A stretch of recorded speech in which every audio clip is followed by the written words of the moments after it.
Pode me chamar de Rita, Rita do Fogo. Mas já me chamaram de demônio, maldição, ceifadora, bicho, bruxa, encosto e até de minha tentação. Esse foi um pastor, inclusive. Mas Rita é um nome bom, simples, curto. Rita que riu da morte. Rita que riscou fósforo no inferno e assoprou no ouvido de quem achava que estava salvo. Hoje eu tô aqui, nessa calçada dura da cidade grande, com uma coberta fedendo a mijo e um isqueiro no bolso. Mas não se engane, eu não sou uma qualquer. E não tô aqui pedindo nada. Tô aqui para contar. Porque a história que eu vivi ninguém contou. E quem contou não viveu para repetir. Se tu tiver coragem, escuta até o fim. Se não tiver, desliga logo. Vai ver receita de bolo. Porque o que eu vou dizer vai queimar teu ouvido por dentro. Eu nasci onde o mapa tem medo de apontar. Foi lá no fundão do norte, beirando o coração da Amazônia. Um lugar sem nome, sem CEP, sem futuro. Um vilarejo escondido entre garimpo e capela, onde ouro brotava da terra e gente brotava do medo. Minha mãe era muda. Meu pai, ninguém sabe. Dizem que ela engravidou depois de um sonho com um vulto preto que flutuava. Outros diziam que ela foi pega por uma luz no mato e voltou grávida 3 dias depois, com os olhos trocados. Mas isso é fofoca. O que importa é, eu nasci. E com 3 meses de vida, minha mãe não conseguia mais me carregar. Com 6 meses eu já andava, corria. Com 9 meses vestia roupa de adulto. E com 1 ano, eu era uma mulher, inteira, completa, cheia de pensamento que ninguém entendia. Não falava, mas ouvia até o que os outros pensavam. Não chorava, mas olhava nos olhos de quem tentava me bater e fazia a mão travar. Eu era o incômodo em forma de gente. Todo mundo tinha medo de mim, mas fingia que não. Eu era a filha da muda, a menina que cresceu em meses. Meus olhos não piscavam direito. Minha pele esquentava quando alguém mentia perto de mim. E o mais estranho, bicho nenhum chegava perto. Cachorro latia de longe. Galo não cantava de madrugada quando eu estava por perto. E a igreja? Ah, a igreja. Um dia levei uma vela benta no peito, só de deboche. Ela explodiu. O padre me olhou e disse: "Essa não é da terra." Eu só sorri. O ouro, o medo e a morte. Naquele vilarejo, o chão era mais valioso que a vida. O povo cavava, morria, sumia, mas ninguém parava. Era ouro, esmeralda, rubi. Era fome, suor, morte. E eu só observava. Sabia de tudo. Memorizava os esconderijos, os mapas, as senhas dos cofres, os segredos de cada um. E esperava. Esperei até a noite em que o céu ficou vermelho. As árvores gritaram. O chão tremia. E eu sentei na varanda pelada, coberta só de suor e certeza, porque eu sabia. Naquela noite eu ia ser a única sobrevivente. E foi mesmo. A noite chegou quebrando a lógica. Não fazia frio, não fazia calor. O ar estava parado, como se até o tempo tivesse medo de andar. Eu já sabia. Desde o meio da tarde, quando os pássaros sumiram, os galos silenciaram e o céu ficou branco, branco. Sem sol, sem sombra, só branco. Os adultos diziam que ia chover, mas eu sentia outra coisa. Um calor vindo de baixo, do chão. Naquela noite, ninguém ia dormir, mas só eu ia acordar. O primeiro barulho foi seco, um estalo, como madeira partindo no meio do coração da floresta. Depois veio a luz, mas não do céu. Veio do chão, veio das casas, veio das pessoas. Era como se o mundo estivesse virando uma tocha, sem fósforo, sem aviso. A escola explodiu. O galpão de pedra virou fumaça. A igreja, a velha igreja que todos diziam ter sido construída com promessas e sangue, foi a primeira a ruir. O sino não tocou.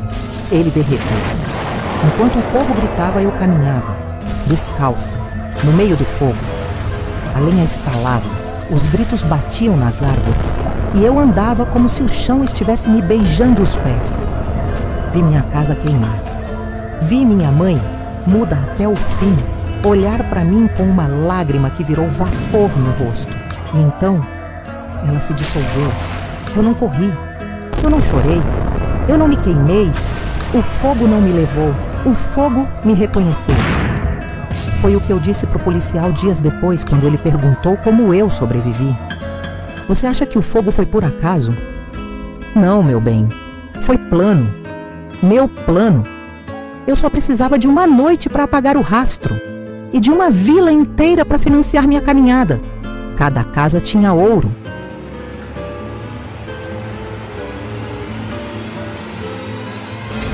Cada garimpeiro escondia pepitas. Cada viúva guardava esmeraldas em panelas enterradas. E eu sabia onde tudo estava. Cada caixinha escondida, cada buraco no chão, cada baú disfarçado de altar. Enquanto o povo queimava, eu enchia sacos. Sacos de moeda, sacos de poder, sacos de pecado. Na manhã seguinte não sobrou nada. Nem tijolo, nem cruz, nem foto. A floresta começou a crescer de novo por cima da cinza. E o rio que ficava longe, avançou como se tivesse sido chamado. Em uma semana, o vilarejo inteiro estava submerso. Os jornais nunca falaram, não houve notícia, porque aquele lugar nunca existiu nos mapas. E quem sabia, estava morto. Eu vesti um vestido leve, enchi uma mochila, prendi os cabelos e deixei para trás tudo, menos o que eu queria levar para o futuro. O ouro. As pedras, a memória. Peguei carona com um caminhoneiro cego de paixão, que achava que eu era a própria Nossa Senhora. Moça, teu cheiro é diferente. Arde no nariz e acalma no peito. Pois é. Isso era enxofre, mas ele não sabia. São Paulo me recebeu com um trovão, chuva grossa, gente andando sem se olhar. E eu vi tudo em câmera lenta. Vi o medo por trás dos ternos, vi o vazio nos olhos das madames, vi onde enfiar meus filhos. Encontrei um quarto barato num hotel antigo, ali perto da Paulista. O dono do hotel me deu 2 diárias de graça. Disse que nunca tinha visto beleza tão séria. Tu tem o tipo de beleza que assusta, bonita que nem tragédia. E eu gosto disso. Ficou cego 3 dias depois. E eu não estava mais lá. Você tá entendendo até aqui? Porque agora é que começa a parte realmente demoníaca. Eu cheguei com tudo. Com ouro, com sede, com um útero preparado por forças que você nem acredita. Você acha que o inferno é só fogo? Então você nunca amou do jeito que eu amei. E nunca usou o amor como arma, como semente, como praga. Meu corpo era só a embalagem. Minha alma? Velha, antiga, esculpida no enxofre e na escuridão. Eu tinha uma missão: gerar filhos. Muitos, crescidos, poderosos, disfarçados, humanos por fora, mas com fome de domínio por dentro. Minha descendência ia se espalhar como vírus, bonitos, inteligentes, irresistíveis e letais. Mas eu precisava de sementes fortes, homens influentes, mulheres encantadas, gente de poder, gente de palco, gente de púlpito. Comecei pelos homens de terno, pastores com igrejas em estádios, juízes que condenavam com sorriso, deputados com famílias de comercial de margarina, banqueiros que faziam caridade com dinheiro sujo. Eu olhava nos olhos e eles esqueciam da aliança no dedo, da esposa na cama, da fé na cruz. Eram noites curtas, muito suor, pouca alma. No dia seguinte, eu sumia. Mas dentro de mim, uma semente crescia. Em 3 dias, eu já estava parindo. Sem dor, sem sangue, sem testemunha. O bebê nascia com os olhos abertos e sabendo demais. Alguns nem choravam, só sorriam, como se já soubessem que o mundo era deles. Ah, as mulheres. Essas me davam mais trabalho, mas também mais prazer. Eu não seduzia só com o corpo. Eu invadia os sonhos, transformava carência em atração, transformava ciúme em adoração. Mulheres de palco, cantoras de culto, executivas milionárias, esposas de generais. atrizes de novela gospel, com elas. A gestação era silenciosa, quase mágica. Acordavam estranhas, 3 dias depois, grávidas. Mais uma semana e o filho nascia e sumia, porque eu levava. Eu nunca voltei, nunca avisei, nunca mandei foto. E mesmo assim, elas ainda me chamam nos sonhos. Não era amor, era missão. Quem me deu a vida me deu uma tarefa. Uma noite sem filhos, um beijo, um império. Depois do ato eu desprezava, como quem joga o fósforo depois do incêndio, e seguia. Um bispo conhecido chorou no meu pé, disse que sentia saudade da minha respiração. Eu só disse: minha respiração era enxofre, meu bem. Você que confundiu com paixão. Eles cresciam em dias, andavam com 12 horas, falavam em 48, e com uma semana estavam prontos para ir. Documentos falsos, empregos falsos, vidas montadas por mim. Cada um ia para um canto. Um se infiltrou na política e hoje escreve leis que controlam corpos. Outro virou CEO de uma empresa de tecnologia que lê pensamentos. Uma filha dirige uma rede de clínicas que alteram o DNA de embriões. Outro virou pregador, mas ensina uma teologia que aproxima o povo do inferno com um sorriso de céu. Eles são meus. Eles não me chamam de mãe, mas sabem que o sangue ferve diferente. Tenho filhos em 16 países, em todas as capitais, em ilhas, montanhas, desertos, parlamentos. Alguns já têm filhos também. Filhos que não dormem, filhos que ouvem vozes, filhos que sabem onde o mundo vai acabar. Se tu já sentiu que teu chefe não era gente, se teu pastor tem um brilho no olho que incomoda, se teu marido voltou de viagem e parece outro, é possível, muito possível, que ele seja meu. E é aí que mora o problema. Porque agora até eu perdi o controle. Foi numa terça-feira. Eu lembro. Estava em São Paulo, hospedada num motel que tremia com o barulho da Marginal. Tinha acabado de parir 2 gêmeos com o bispo presidente da convenção evangélica. E estava ali, comendo um X-tudo com coca quente, de calcinha e salto. De repente, a luz piscou. O ar ficou parado. E aquele cheiro inexplicável, era madeira molhada, perfume árabe e alguma coisa que dava vontade de chorar e transar ao mesmo tempo. Eu olhei para a porta. Não tinha batido, não tinha se aberto, mas ele já estava dentro. Ele usava terno de alfaiataria preta, pele morena dourada, cabelo impecável, olhos que não tinham cor. Olhou para mim como quem olha para um vaso trincado. Disse com voz baixa, pausada e sem piscar: Rita do Fogo, eu vim buscar o que é meu. Eu dei uma mordida no lanche. Olhei bem para ele e soltei. Demorou, hein? Achei que já tinha esquecido de mim, cheiroso. Ele franziu o senho, sorriu de canto e tirou uma cadeira da sombra. Sentou. Você não entendeu a missão. Você era para semear, não para esculhambar. Sem filhos, 2 presidentes, 3 bispos surtando no púlpito? O que você está fazendo é descompensado, Rita. Nessa hora eu soltei uma gargalhada, sincera, alta, feia, e falei: descompensada é minha alma desde o útero. Foi tu quem me moldou, não foi? Foi aí que ele ficou bravo, mas não gritou. Ele apenas mudou. Os olhos viraram 2 cavernas de fumaça. O cabelo caiu. A pele enrugou e abriu como se estivesse podre e viva ao mesmo tempo. Dentes, muitos dentes para fora. As mãos se multiplicaram como patas de aranha e as costas se abriram em asas de couro. O quarto ficou todo preto. A coca explodiu, o X-tudo queimou e ele falou com uma voz que não era som, era tremor. Você está mexendo com o ciclo. Seus filhos já estão misturando as esferas. Você vai trazer a luz para o fundo? Isso não estava nos planos. E então, como se nada tivesse acontecido, ele voltou. Pele dourada, terno alinhado, perfume devastador. Me olhou e disse: essa foi sua última chance.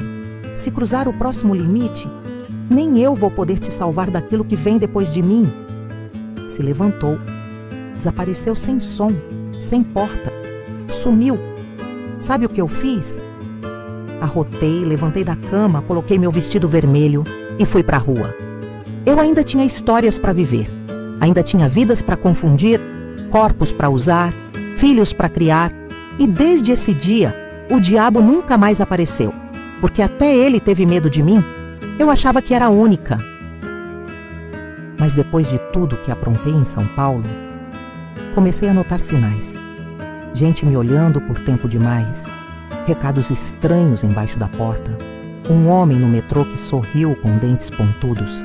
A verdade é que outros como eu existiam, mas eles eram diferentes, mais frios, mais obedientes, mais organizados.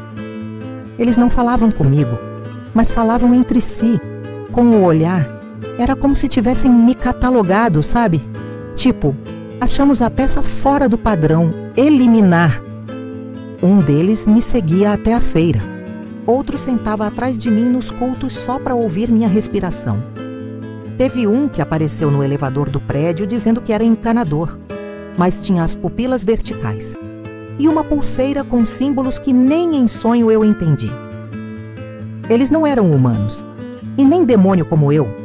Eles eram outra coisa, funcionários do invisível. Uma noite deixaram uma caixa preta na porta do quarto. Dentro tinha um dente meu, um dente que eu ainda não tinha perdido. Aí eu entendi, não iam me matar com faca. Iam me apagar como se eu nunca tivesse existido. Foi aí que decidi fugir, sem carta, sem aviso, sem levar nada além da alma ardida e a fome de continuar viva. O interior da Bahia era a única saída. Eu podia ter ido para o sul, podia ter pegado um avião, podia ter me escondido no porão de algum pastor corrupto que ainda me devia uma promessa. Mas não, meu pé virou sozinho para dentro da Bahia, porque foi o único lugar que o medo não conseguiu seguir. Eu podia ter ido para o sul, podia ter pegado um avião, podia ter me escondido no porão de algum pastor corrupto que ainda me devia uma promessa. Mas não, meu pé virou sozinho para dentro da Bahia, porque foi o único lugar que o medo não conseguiu seguir. Fugi com uma bolsa velha, uma garrafa d'água e um monte de pensamento torto. Pegou o metrô até o fim da linha. Depois, um ônibus para o interior que rodava 20 horas sem parar nem para mijar. Desceu numa rodoviária tão pequena que o pipoqueiro era também o taxista, o vigia e o prefeito. Perguntei qual o lugar mais esquecido por Deus ali perto. Ele me respondeu: fechadinha, é só pegar a estrada de terra e andar até cansar. A entrada da cidade era um portão de arame farpado, com uma galinha morta pendurada. Tinha 4 ruas, 3 igrejas e um boteco, onde o dono vendia pinga e fazia exorcismo aos sábados. Rita chega disfarçada, cabelo preso com lenço, vestido de algodão, voz mais fina. Compra uma casinha simples com telhado torto, no fim de uma rua onde nem o vento chegava direito. Começa a frequentar a missa, vai à feira, fica amiga das velhas fofoqueiras. Me tornei a viúva quieta, a forasteira educada. Sorri pouco, falava menos ainda, mas por dentro eu estava vigiando tudo, esperando a sombra aparecer de novo. Foi então que conheci Damião, homem simples, tranquilo, tão tranquilo que parecia dopado de nascença. Ele vendia queijo na estrada e tinha 2 cabras chamadas Marta e Cleonice. Começaram a conversar, depois a tomar café juntos, depois casaram numa cerimônia com bolo de mandioca e bênção dada por uma mulher que dizia ser pastora e cartomante. Casei porque ali, mulher sozinha, era fofoca pronta. E eu não podia correr risco. Me escondi no corpo de esposa. Mas o espírito nunca se acomodou. Pela primeira vez eu queria gerar um filho normal, um bebê, de meses, de choro. Mas meu útero parece que sabia que eu estava mentindo para mim mesma. Vai em benzedeiras, toma chá, reza novena, nada. Comecei a pensar, ou me secaram, ou estão me castigando por tudo que gerei por aí, ou eu estou sendo protegida de mim mesma. Começa a ouvir barulhos estranhos no mato ao redor da casa. Ruídos metálicos, estalos de galhos sem vento, um tipo de zumbido que faz o coração dela bater em ritmo errado. Parecia que a floresta respirava, comigo, contra mim, por mim. Damião nunca ouvia nada, dormia como pedra. E eu ali, de olhos abertos no escuro, com medo de saber quem me achou dessa vez. Eu estava me sentindo cercada. A mata assobiava sem vento. As paredes da casa suavam água do nada. E eu sabia que eles estavam vindo. Rita decide recorrer ao que sempre deu certo: chamar o diabo. Ela acende as velas, desenha os símbolos, se ajoelha no terreiro. Fiz igualzinho fazia nos velhos tempos, lá quando eu era fogo e fumaça em São Paulo. Chamei ele por nome e por pacto, mas ele não veio. Em vez da presença dele, ela ouve uma voz abafada, longe, como se saísse do ralo. Agora não, Rita! Eles estão aí, e com eles nem eu me meto.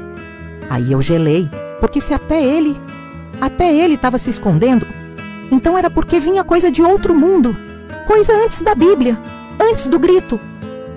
Foi aí que eu vi. Uma sombra vermelha, de terno alinhado, sapato caro, correndo pelo matagal. Ele, o próprio cão, pulando cerca e se arranhando em galho. Rita grita da varanda: "Onde tu vai, meu negro? Me deixa aqui, não!" E ele grita de volta com a voz desesperada e fina: "Rita, dessa vez tu te vira. Isso aí não é comigo. Eles vêm de cima." Por um segundo ele para e olha para ela.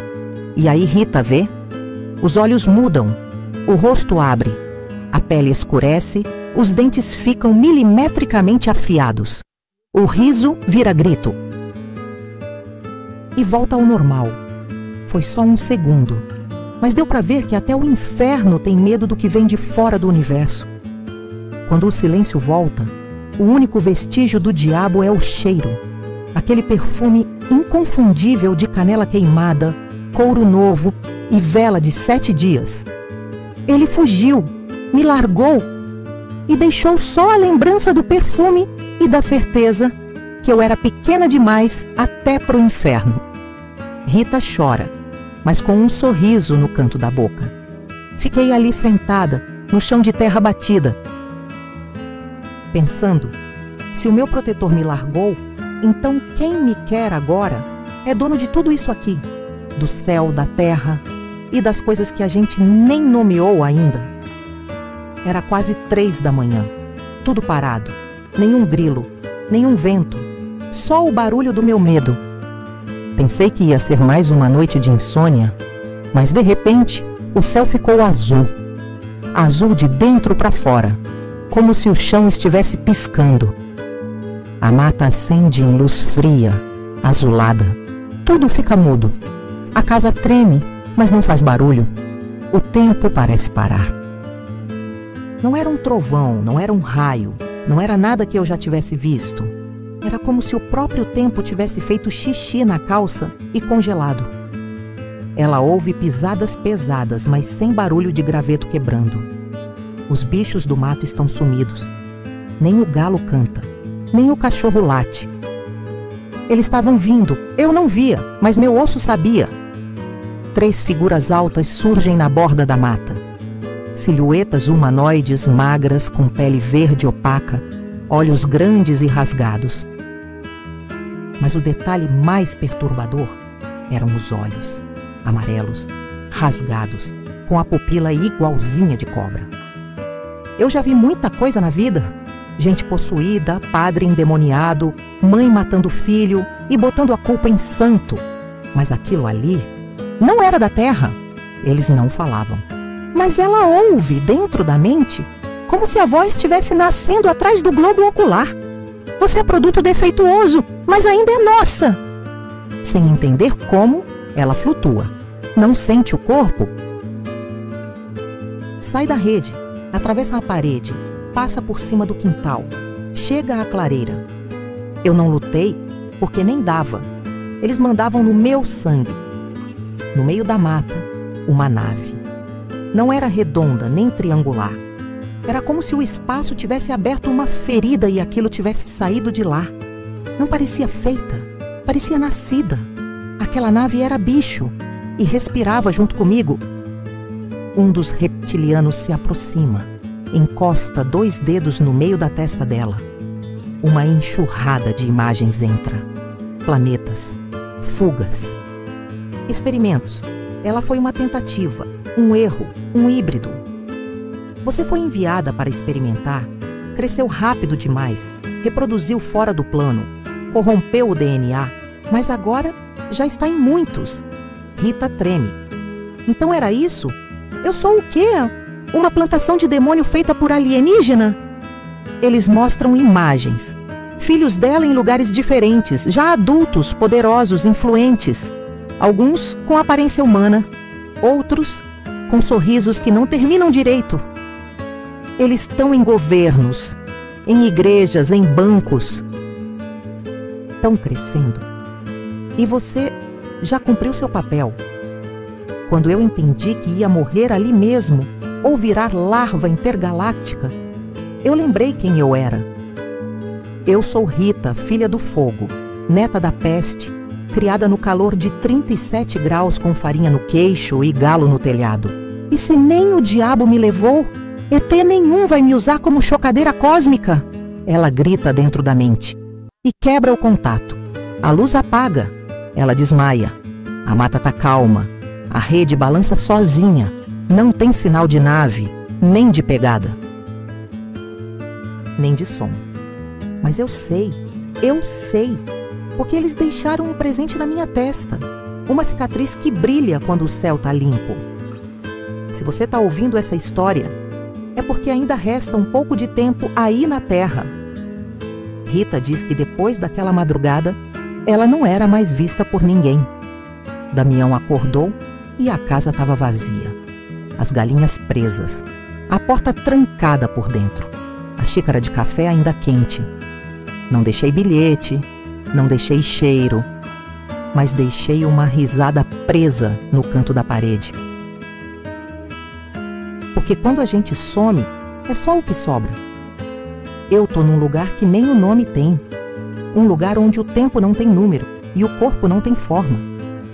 Ela diz que os reptilianos a deixaram viva, porque a mente dela era valiosa demais para ser apagada. Eles querem que ela continue contando histórias, espalhando códigos escondidos nelas. Minhas histórias são vírus, quem ouve já foi tocado, e se riu, já está perdido. Se você chegou até aqui, cuidado. Talvez eu tenha te contado mais do que devia. Talvez você já esteja marcado, mas calma, não precisa se assustar agora. Se tu tiver sentido coceira no couro cabeludo, dormência no mindinho esquerdo, ou vontade súbita de rir sem motivo, é só eu te visitando de leve. Agora me faz um favor, criatura curiosa. Mete o dedo no like antes que eu apareça aí de noite com um copo de leite morno e uma história pior que essa. E escreve aí nos comentários. Qual foi o momento que tu mais se arrepiou? Ou me conta, tu conhece alguém que nasceu diferente, cresceu rápido ou tinha olho de lagarto? Vai saber, né? E se essa história sumir do YouTube um dia, tu já sabe. É porque eles não gostaram.